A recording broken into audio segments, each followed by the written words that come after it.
투자 마인드 이야기 한번 해보겠습니다. 코스피 4천이 와도 내 계좌는 마이너스인 이유라는 주제를 가지고 이야기 해보려고 하는데요. 요거는 이제 출판사 지원을 받아가지고 제작된 광고 영상입니다. 여러분들 요즘에 뭐 코스피 불장을 쫙 찍었다가 뭐 살짝 조정을 좀 받았지만 그래도 연초 대비 얼마나 많이 올랐습니까? 거의 뭐 60% 이상 올랐잖아요. 지수가 60% 올랐다는 거는 웬만한 종목 잘 골랐으면 거의 뭐 2배 이상 벌었다고 봐도 과언이 아닐 정도로 정말 불장이 쭉 올라갔는데 안타깝게도 개인의 54%는 뭐 평균 931만 원 손실 중이다. 뭐 이런 기사들도 나옵니다. 물론 이제 과거에 샀던 게 물려가지고 그런 경우도 있겠지만 뭐 이렇게까지 지수가 올랐는데도 나는 왜 손해지? 라고 생각하면서 좀 되게 자책하는 분들도 있을 거예요. 특히 내가 주식 투자하고 있는 거를 배우자가 아는 경우에는 되게 요즘 곤란한 상황에 많이 빠집니다. 여보, 요즘에 주식이 그렇게 많이 올랐다면서 야, 코스피 4천 갔다며. 여보, 그러면 우리도 돈 좀 벌었겠다? 라고 만약에 배우자가 말을 할 때 막 식은땀이 막 등에서 막 나는 분들이 있을 겁니다. 막 이렇게 막 얼버무리는 분들이 있어요. 왜냐면은 뭐 반도체, 뭐 조선, 방산, 원전 뭐 이런 것들을 가지고 있던 분들은 돈을 많이 벌었는데 그런 거 안 가지고 있는 분들이 훨씬 더 많거든요. 그러다 보니까 남들은 돈 벌었다는데 나는 뭐 돈을 번 게 없어. 그래가지고 야, 안 되겠다. 나도 하이닉스 사야 되겠다 해가지고 막 올라가니까 어떻게 됩니까? 소위 말하는 포모 현상이 와가지고 30만 원일 때는 하이닉스 안 샀는데 60만 원 되니까 사고 싶어지잖아요. 그래가지고 60만 원에 막 샀던 분들도 많았습니다. 근데 지금 52만 원까지 빠졌잖아요. 순식간에 20%가 빠졌습니다. 고점 대비. 항상 급등 뒤에는 또 급락이 올 수도 있는 거니까 따라갔다가 또 한번 타격맞고 오는 경우도 있죠. 이게 유행하는 주식들을 뒤늦게 매수하면은 사실 이게 가장 최악의 투자법인데 어느 정도 상승하고 있는 초기나 중기 때는 그런 거를 막 부정합니다. 아, 저건 안 돼. 답 없어. 저거 고평가야 하다가 막 올라가잖아요. 그러면 도저히 못 참아가지고 다들 저 얘기만 하니까 다들 삼성전자, 하이닉스 얘기만 하니까 안 살 수가 없어. 그럼 사면 어떻게 됩니까? 그때부터는 나도 이제 같은 배 탔으니까 더 가야 되잖아요. 이제 가자를 외치면서 기도를 하죠. 근데 이런 경험을 안 해본 분들이 없을 겁니다. 대부분 해보셨고 저도 옛날에 이런 거 많이 했습니다. 그러면 이제 당연히 이제 자책을 하게 되는데 아, 저는 왜 이렇게 사면 떨어지고 팔면 오르고 저는 왜 이렇게 막 멍청하죠? 막 이런 얘기들 많이 하시잖아요. 근데 사실 정확하게는요. 뭐 부동산도 마찬가지지만 투자 원칙을 지키지 않았을 때 이런 일들이 발생한다. 이번에 이런 책이 하나 나왔습니다. 부자 아빠 투자 불변의 법칙이라는 책인데 이게 일본의 의사인데 이분이 이제 같이 투자도 해가지고 20대에 10억 만들고 50대인데 이제 500억을 만드신 분이 이제 책을 냈대요. 책 나온 지가 얼마 안 됐습니다. 근데 이분이 이제 직장암의 말기에 이제 걸리셔가지고 내년에는 아마 못 살 것 같다. 라고 이제 이제 통보를 받았대요. 본인도 의사니까 아, 이제 나는 내년에 죽는구나 라고 생각하고 이제 돈을 500억을 벌었지만 그래도 이제 두 딸이 있는데 결국에는 이 두 딸한테 내가 번 거를 어떻게 벌었는지 좀 남기고 가겠다라고 해서 이제 책을 썼대요. 그래서 이제 일본에서 뭐 인기를 많이 끌고 있다고 합니다. 죽기 전에 딸들에게 최소한 뭐 이건 알려주고 가야겠다. 그러니까 이런 것들에 대해서 우리도 한번 배워보면 좋겠죠. 이분이 이제 본업이 있는 상태에서 그러니까 의사니까 바쁠 거 아닙니까? 의사인데 어떻게 이렇게 투자로 이렇게 쭉 돈을 벌었을까? 그러면 우리도 이제 직장인이나 아니면 뭐 자영업이나 이런 거 하시면서 바쁘신 분들도 결국에 일하면서 부자 되는 게 목표인데 뭐 이런 것들을 나도 배워보면 좋잖아요. 자, 그러면 이분이 어떻게 했을까? 이분의 책을 제가 쭉 봤는데 크게 봤을 때 요 세 가지에 대한 얘기들이 있는 것 같아요. 그러니까 일하면서도 가능한 투자법이 도대체 뭐냐. 뭐 주식 사고 코인 사면은 매일 이거 쳐다보기 바쁘다 하시는 분들 있잖아요. 그런 분들한테는 좀 도움이 될 것 같고 이 적금 대신에 주식을 사가지고 어떻게 사면은 돈을 벌 수 있나. 뭐 이런 내용들도 좀 있고요. 그 다음에 이제 코스피가 이제 뭐 4천 지금 언저리에 좀 왔다 갔다 하는데 지금이라도 사야 되나 이런 거에 대한 의문들이 있으실 것 같은데 이 책에서 어느 정도 좀 해답을 찾을 수가 있습니다. 자, 우선은 돈 버는 세 가지 주식의 종류가 있다 하면서 여기서 이제 구분한 게 있어요. 뭐냐면 자산 가치주, 그러니까 소위 말하는 이제 가치 투자. 그다음에 수익 가치주라고 이제 돈을 잘 버는 회사. 그다음에 시클리컬 가치주라고 요 분이 이제 돈을 제일 많이 번 케이스라는데 사이클이 있는 산업에서 요 저점일 때 들어가서 쭉 올라갈 때 여기 먹고 나오는 요런 투자. 요 세 가지를 이분이 이제 얘기를 합니다. 그래서 첫 번째 이제 자산 가치주라는 거는 자산 대비 주가가 저평가된 종목이에요. 근데 이게 난이도가 쉬워. 그리고 수익도 낮다고 합니다. 그러니까 가치 투자가 무조건 좋은 건 아니다. 왜냐하면 아니 뭐 PBR이니 뭐 이런 것들이 있잖아요. PER이니 뭐 이런 것들 해가지고 결국에 주가가 회사의 가치보다 많이 싼 거를 사서 계속 들고 간다는 거예요. 보유 자산에 비해서 주가가 저평가된 종목을 사는 투자법이고 주로 PBR이 낮아가지고 재무 상태도 나쁘지 않은데 아주 오래전에 싸게 사가지고 뭐 지금 토지나 유가증권 같은 것들이 이제 장부가가 너무 낮아서 실제로는 이게 훨씬 더 비싼 건데 저평가 당하고 있는 주식을 사서 오를 때까지 버티는 거. 그러니까 난이도가 쉬운 거죠. 이런 거 그냥 수치로 찾아가지고 오를 때까지 버티면 되니까. 근데 그게 수익률이 높지는 않더라. 저도 옛날에 이런 그 가치 투자 이런 것들을 되게 신봉하고 했었는데 생각보다 이게 그 수익률이 막 높지가 않아요. 너무 오래 걸려. 남들 막 올라갈 때 막 버티고 있는데 이게 잘 안 되는 경우들도 좀 있었거든요. 이게 무슨 투자가 있을까? 그래서 이분이 투자한 게 뭐냐면 일본의 뭐 프로인트 산업이라는 회사가 있었는데 뭐 폭락하던 시기에 사서 돈을 번 케이스라고 합니다. 그러니까 이 회사가 보면은 회사가 연간 100억엔 정도의 수익을 낼 수 있고 그 다음에 자산도 한 500억 정도는 있는데 시가총액이 200억밖에 안 되는. 그러니까 말 그대로 이제 헐값인 거잖아요. 헐값. 아니 자산이 500억인데 시가총액이 200억이면은 200억 주고 이 회사 사면은 500억을 가질 수 있는 거잖아요. 그러니까 너무 저평가가 됐다라고 확신하고 여기에 투자를 해가지고 짧은 기간에 2배로 뛰고 그걸로도 뭐 결혼식을 올릴 수 있었다라는 이제 예시가 나옵니다. 요런 게 이제 가치 투자. 자, 두 번째가 이제 수익 가치주 투자인데 이건 뭐냐면 수익 대비 주가가 저평가된 종목. 난이도도 보통, 수익도 보통이다. 그러니까 수익 창출 능력에 비해서 주가가 저평가된 종목을 사는 투자법. 그러니까 PER이 이제 대표적인 거겠죠. 내가 버는 순이익 대비 주가의 비율. 그래서 실적이 안정적으로 오르는 것이 특징이다. 자산가치주보다 더 많은 주가 상승을 기대할 수 있다. 뭐 요즘에 말하는 하이닉스가 어찌 보면 이런 거죠. 수익이 계속 올라가니까 수익 대비 주가가 계속 저평가가 되는 거예요. 그러니까 계속 재평가되면서 가격이 올라가는 이런 특징을 보이는 거죠. 자, 이거는 이제 아이풀이라는 회사가 있었다고 합니다. 그래서 이 회사는 뭐 자금 조달을 위한 채권의 이율도 너무 높았고 그래서 아이풀도 다른 회사에 마찬가지로 도산하는 게 아닌가 파산하는 게 아닌가라고 생각했는데 알고 봤더니 영업이익이 괜찮게 나오더라. 그래서 이 회사는 다른 회사들처럼 같이 망하는구나라고 했는데 나름 그 내부적으로 뭐 구조조정을 했든 뭐 효율성을 높여가지고 실적 방어를 잘한 거죠. 그래가지고 주식했다는 거예요. 아니나 다를까 2분기도 실적이 좋았다. 실적이 꾸준히 오르고 있으니까 지금 사야겠다. 언제까지? 실적이 계속 올라가는 동안은 보유한다. 그래서 쭉 들고 가서 큰 돈을 벌었다. 가족은 물론 친척한테까지 지금 이걸 사야 돼 해가지고 다들 돈을 많이 벌었는데 반년 만에 7배나 올랐다. 그러니까 이제 실적 대비 너무 고평가된 것 같아가지고 팔았다. 뭐 이런 내용들이 지금 나옵니다. 자, 그 다음에 이제 시클리컬 가치주라는 투자를 이분은 좀 권장을 하더라고요. 난이도도 어렵지만 수익이 제일 높아서 그런 건데 뭐냐면 바로 이겁니다. 경기 순환 주기가 있는 그런 업종에서 극도로 저평가된 종목을 사가지고 보유하는 겁니다. 자, 경기 순환 업계라는 건 뭐냐면은 뭐 철강, 뭐 광업, 뭐 석유, 원자재, 뭐 조선, 화학 뭐 이런 거죠. 지금 요즘 화학 뭐 엄청 박살나 있잖아요.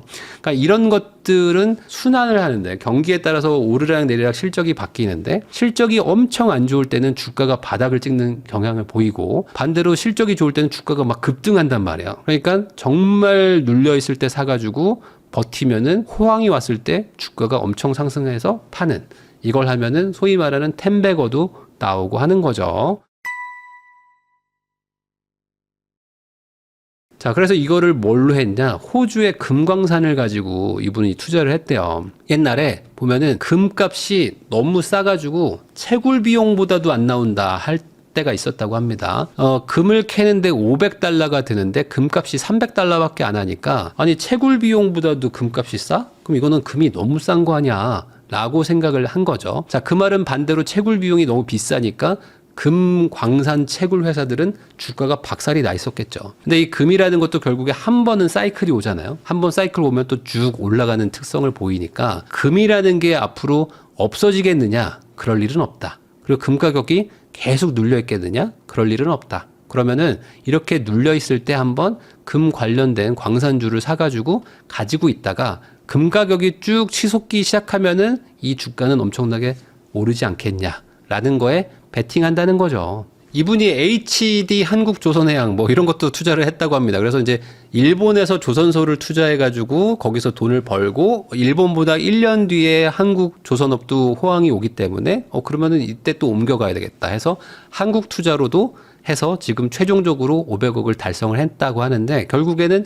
이분이 이 시클리컬, 그러니까 이 사이클, 경기 사이클을 타는 거에서 답을 찾아서 거기서 투자를 해서 뭐 10배, 20배 이렇게 만들었던 것들을 이제 이 책에 녹여낸 겁니다. 자, 저자의 투자의 공통점은 뭐냐면 이런 거예요. 남들이 이대로 계속 적자가 나면은 도산한다라면서 아주 싸늘한 시선을 보낼 때 아니다. 이 회사는 언제인가는 흑자로 전환한다라는 거를 찾아내서 거기다가 베팅을 한다. 뭐 일본에도 이런 말이 있대요. 남들이 가지 않는 길로 가면은 꽃의 산이 있다. 그러니까 결국에 이제 남들과 반대로 투자하라는 얘기인 거겠죠. 자, 그러다 보니까 이분이 뭐 여러 가지 얘기를 책에 써놨는데 이런 얘기도 있어요. 그러니까 꿈에 베팅하지 말라는 내용도 있거든요. 그러니까 무슨 소리냐? 아니, 보통 이 주식 투자를 가지고 큰 돈을 번 분들은 막 성장주에다가 투자해가지고 막 10배, 20배, 100배 번다. 엔비디아 같은 거에 투자해서 번다. 이렇게 생각하는데 그런 거 아니어도 이렇게 일반 어떤 의사가 막 500억 자산가가 될 수도 있다는 거예요. 그래서 이분은 꿈에 베팅하지 말라는 얘기를 하는데 자 뭐냐면 성장주라는 거는 기본적으로 PER이 엄청 높습니다. 수익 대비 주가가 엄청 비싸요. 막 50배, 100배, 200배 하는 것들도 있잖아요. 소위 말하는 이제 혁신 기업들.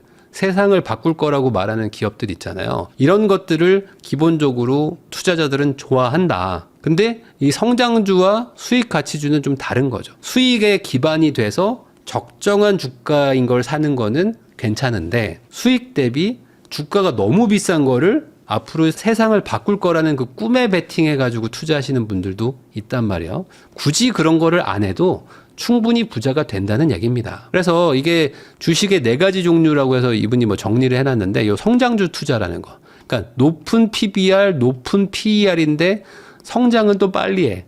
그러니까 여기가 제일 좋아 보이지만 실제로 여기는 어찌 보면 고평가의 영역일 수도 있고 가격이 막 급등락을 막 하기 때문에 잘못 물리면 큰 손해를 보기도 한다는 거죠. 그런 거보다는 성장은 조금 좀 약하더라도 너무 높지 않은 PBR, 너무 높지 않은 PER인 수익 가치주를 투자하는 거는 나쁘지 않다. 이거와 성장주는 다르다는 겁니다.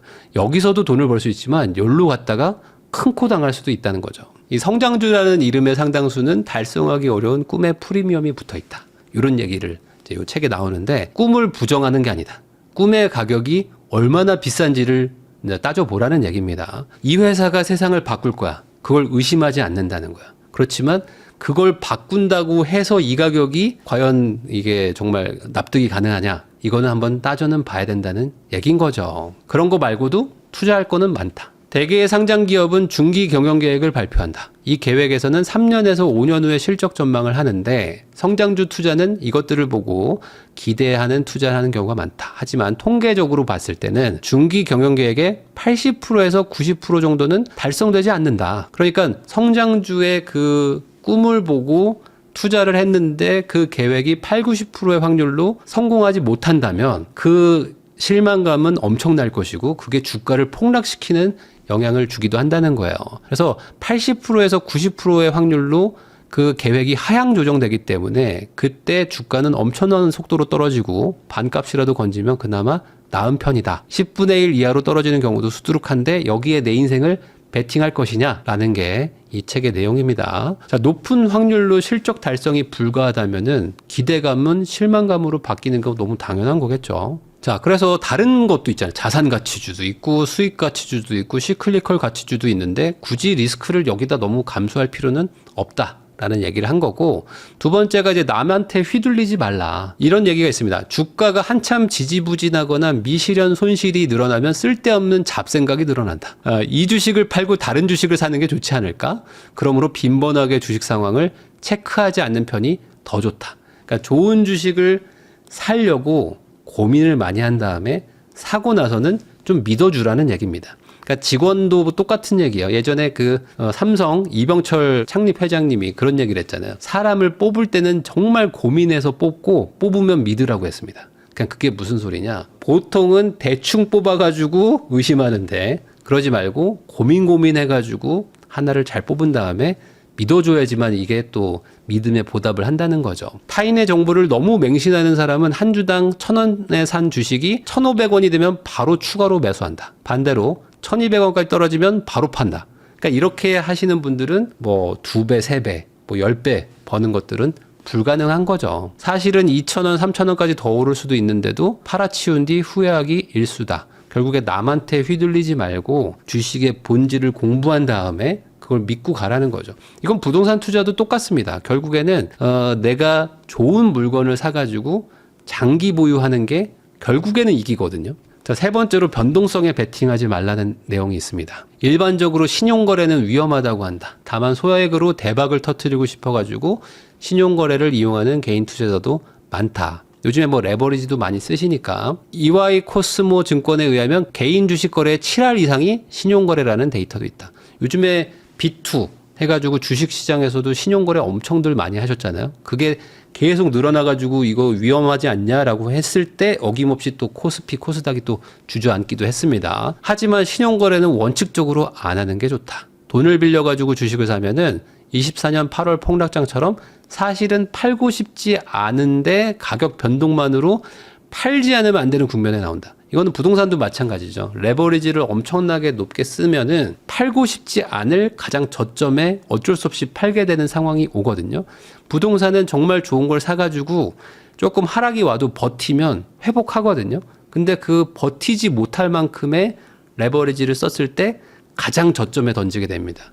그래서 이거는 주식에서도 마찬가지다. 자, 거기다 이런 얘기도 나올 거예요. 뭐냐면은 요즘에 이제 주식 투자 안 하신 분들이 소위 말하는 포모가 많이 왔거든요. 조금 조정 받아도 그래도 주식 투자하신 분들, 돈 번 분들 많습니다. 그러다 보니까 야, 이거 지금 조정장인데 지금 들어가야 되는 거 아닙니까? 라고 생각하시는 분들도 있을 거예요. 자, 이미 오른 곳에 내 돈을 투자하는 게 좋은가?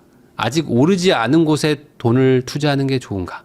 이거에 대해서는 사실 명확한 답이 있습니다. 그러니까 모두 몰려가는 곳이 아니라 앞으로 사람들이 몰려올 곳을 선점하면 되는 거잖아요. 투자라는 건 이런 거거든요. 이 피터 린치가 이런 얘기를 하셨습니다. 설명하는데 90초 이상 시간이 걸린다면은 그것은 그 종목에 대해서 이해하지 못한다는 것이다. 그러니까 90초 안에 이 회사가 왜 앞으로 좋아지고 주가가 올라가는지 설명하시오. 이거를 설명 못하는 분들이 태반이다. 남들이 좋다고 했어요. 뭐 그냥 실적이 좋대요. 이런 얘기 하시는 경우가 대부분이죠. 자, 남들이 보지 않을 때 저평가된 자산을 사가지고 남들이 몰려올 때까지 보유하다가 파는 게 부동산, 코인, 주식 뭐든지 다 동일한 그런 투자 전략의 기본입니다. 자, 그러면은 결국에 핵심은 이거겠죠. 그렇게 쌀 때 남들이 다들 망한다고 할 때 살 수 있느냐가 핵심이겠죠. 남들이 안 된다고 할 때 살 수 있느냐. 요즘에 비트코인 엄청 빠졌잖아요. 비트코인 이렇게 빠졌는데 야 비트코인 야 1억 초반만 오면 나 무조건 전재산 투자해 라고 말했던 분들 지금 하나도 못 삽니다. 지금 못 사. 무서워서. 더 빠질 것 같아. 1억 깨진다던데요. 이번에 시즌 끝났다던데요. 뭐 이런 얘기 계속 나오고 있죠. 그러면 그때 과연 살 수 있는가? 그리고 두 번째, 그때까지 버틸 수 있느냐도 문제죠. 그러니까 샀는데 더 빠질 수도 있어. 더 빠지는데 버텨. 근데 그거 확신이 강력하지 않으면 못합니다. 주변에서 너 그러지 말으려고 내가 했지. 너 내 그럴 줄 알았다. 너 망할 줄 알았다. 너 같은 애는 망해야 된다. 뭐 이런 얘기들을 계속 듣는데 내가 거기서 버티면서 계속 수량을 매집한다고? 이거 쉬운 얘기가 아닙니다. 뭐 아까 말한 그 시클리컬 투자? 지금 뭐 상황 안 좋다는 화학주 살 수 있습니까? 지금 롯데케미칼 살 수 있어? 이거 쉽지 않거든요. 무섭거든요. 뭐 2차 전지 살 수 있어? 무섭거든요. 막 그런데도 불구하고 내가 그 종목에 대해서 확실한 분석을 하고 이 업황이 어떻게 될지를 공부한 다음에 사면 사는 거죠. 그 다음에 빠지면 더 사는 거고. 그렇게 해가지고 버틴다. 언제까지? 다시 좋아질 때까지. 이게 안 되기 때문에 시장이 좋아도 우리가 돈을 못 버는 이유가 아닌가 싶습니다. 그래서 이 책에는 뭐 이런 내용 말고도 다른 내용들도 있으니까요. 한번 관심 있는 분들은 보시면 좋을 것 같아요. 저도 개인적으로 읽어봤는데 책이 되게 쉬워가지고 뭐 초보자이신 분들도 읽기 좋을 것 같고 뭐 어느 정도 투자를 하셨는데 생각보다 성과가 안 나오는 분들도 한번 관심 있게 보시면 좋을 것 같습니다.